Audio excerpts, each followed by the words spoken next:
Olá, saúdo a todos com a graça e com a paz do Senhor Jesus Cristo. Irmãos, gostaria de estudar a palavra com vocês, a palavra de Deus.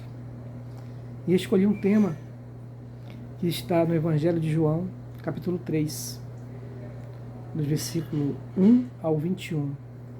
Antes de abrir a Bíblia, eu gostaria de orar com vocês. Vamos orar? Santo e eterno Pai, graças te damos, Senhor, pelo teu nome. Obrigado pelo teu sacrifício por cada um de nós. Sacrifício este, Senhor, que nos proporciona a vida eterna em Cristo Jesus. Te pedimos, Senhor, que o teu chamado para uma novidade de vida esteja presente em cada um de nós. Que possamos entregar o nosso caminhar em tuas mãos. É o que nós te pedimos, em nome e por amor de Jesus. Amém. Vamos começar a leitura. João, capítulo 3, versículo 1 em diante. Acompanhe comigo. Havia entre os fariseus um homem chamado Nicodemos, um dos principais dos judeus. Opa, para aí. Eu gosto muito quando o pastor Everton ele faz essa pontuação. Isso quer dizer que tem algo que nós temos que aprofundar no que foi lido, né? Nicodemos, um dos principais dos judeus. Isso nos mostra que ele não era qualquer pessoa. Nós sabemos que ele era um homem influente na época da sociedade, doutor da lei, e a palavra utilizada para descrever a posição de Nicodemos é a palavra grega archon, que significa governador ou líderes dos judeus. Então, um líder, provavelmente ele tem os seus seguidores. E naquela época, certamente se houvesse alguma dúvida política ou espiritual, certamente a população pensaria, o primeiro nome a ser pensado certamente era o de Nicodemos. Vamos levar até Nicodemos. Ele pode nos explicar sobre tal assunto. Só que a gente percebe também que Nicodemos ele era um homem diferente. Ele era líder dos judeus, líder dos fariseus, né? Um exemplo, os fariseus eles eram aqueles que mais perseguiam o nosso Senhor, e de forma bem contundente. Teve um dos episódios em que Jesus ele expulsou um espírito imundo de um homem. Um dos fariseus falou assim, que ele expulsou aquele demônio pelo espírito de Beelzebul, príncipe dos demônios. Ou seja, a luta era bem grande. Então, Nicodemos, ele era diferente. E ele era diferente pelo fato dele querer saber quem era aquela pessoa, quem era Jesus.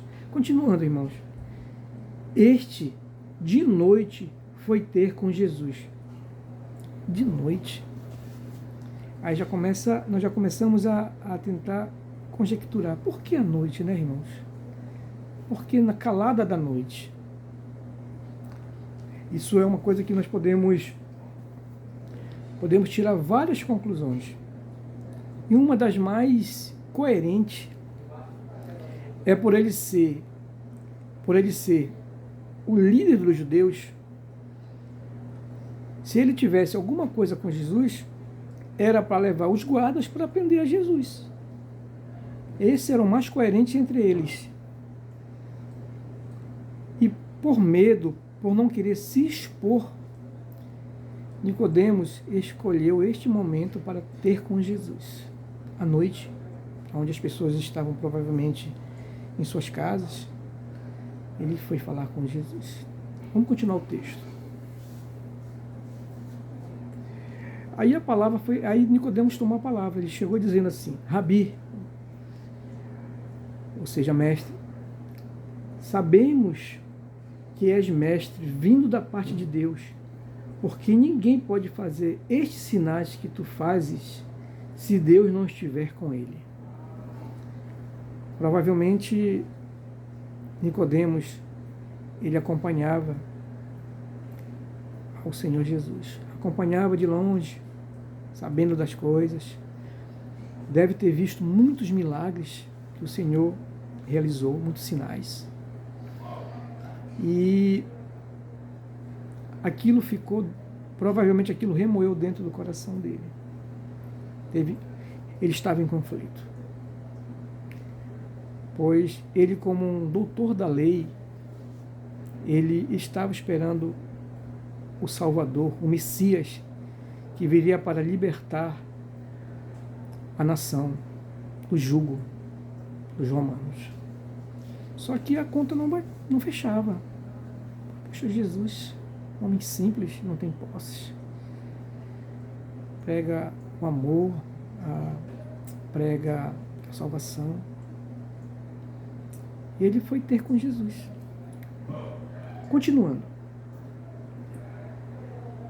Aí isso respondeu Jesus. Disso que ele falou. Porque essa não foi a melhor, essa agora não foi a melhor resposta que ele vai receber. Olha o que Jesus fala.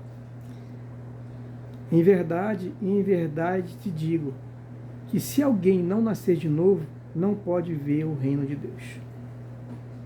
Ou seja, certamente não era essa a resposta que ele queria. Ele queria outro tipo de resposta. Que Jesus afirmasse: não, eu vim para libertar o povo, vamos ser livres momentaneamente, naquele momento da história. Continuando. Perguntou Nicodemos: como pode um homem nascer de novo, velho? Pode, porventura, voltar ao ventre materno e nascer segunda vez? Ou seja, irmãos, ele levou para a literalidade do que Jesus tinha falado. Ou seja, ele não compreendeu. Respondeu Jesus. Aí Jesus ampliou o que falou logo, o que ele tinha falado. Em verdade te digo, quem não nascer da água e do Espírito não pode entrar no reino de Deus. Aí Jesus foi mais profundo. Água, Espírito.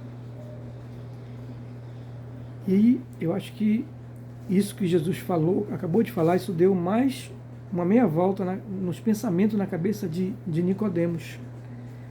Jesus continua: o que é nascido da carne é carne, e o que é nascido do Espírito é Espírito.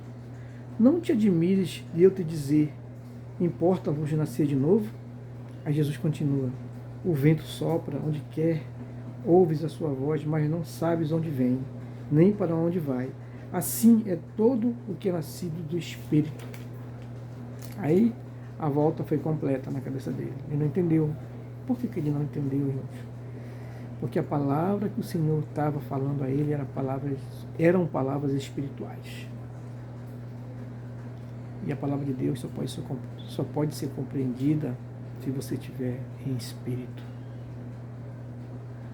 E não compreendeu. Certamente deu não. Olha a pergunta dele. Nicodemos perguntou: como pode suceder isto? Aí Jesus falou: tu és mestre em Israel e não compreende essas coisas? Ou seja, Nicodemos, tu sabe a lei, tu conhece a palavra, tu estuda a palavra, tu é um doutor da lei. Tu não leu lá em Isaías como seria recebido o Filho de Deus aqui neste mundo? Nicodemos, tu não compreendes para que o Filho do Homem veio a este mundo? Tu és mestre e tu não compreendes essas coisas? Aí Jesus continua. Em verdade te digo, que nós dizemos o que sabemos e testificamos o que temos visto. Contudo, não aceitais o nosso testemunho. Se, tratando das coisas terrestres, não me credes, como creireis se vos falar das celestiais? Ou seja, vendo o Senhor testemunhando, a dúvida pairava no seu coração. Se eu for aprofundar esta mensagem aqui, se eu for te dizer de onde eu vim, que eu sou eterno, como tu vai crer? Jesus continua. Ora, ninguém subiu ao céu, senão aquele que lá do céu desceu, a saber, o Filho do Homem que está no céu. Aí, esse versículo aqui, o versículo 14, eu acho que ele fez tamanha diferença na vida e para a salvação de Nicodemos, pois eu creio que ele tenha alcançado salvação. Tá?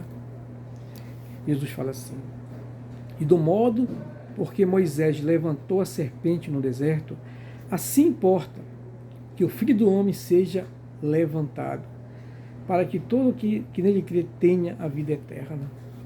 Certamente, naquele momento, ele não compreendeu o que Jesus estava falando. No entanto, quando ele presenciou Jesus pregado no madeiro, suspenso no madeiro, aquilo foi como uma espada rasgando o coração dele. Ele compreendeu. Ele compreendeu. Porque a palavra de Deus não volta vazia.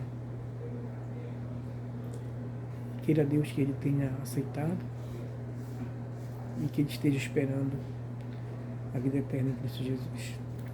Aí Jesus termina com chave de ouro essa conversa. Ele diz assim: porque Deus amou o mundo de tal maneira que deu seu Filho unigênito, para que todo aquele que nele crê não pereça, mas tenha a vida eterna. Porque Deus enviou seu Filho ao mundo, não para que julgasse o mundo, mas para que o mundo fosse salvo por ele. Quem nele crê não é julgado. O que não crê já está julgado, porquanto não crê no nome do unigênito Filho de Deus. O julgamento é este: que a luz veio ao mundo, e os homens amaram mais as trevas do que a luz, porque as suas obras eram más. Pois todo aquele que pratica o mal aborrece a luz e não se chega para a luz, a fim de não serem arguidas as suas obras. Quem pratica a verdade aproxima-se da luz, a fim de que suas obras sejam manifestas, porque feitas em Deus. É meu desejo, é minha oração, que eu e você amemos a luz, que entreguemos nossos caminhos ao Senhor, que possamos esperar a volta do Senhor Jesus Cristo, em nome e pelo poder de Jesus. Amém.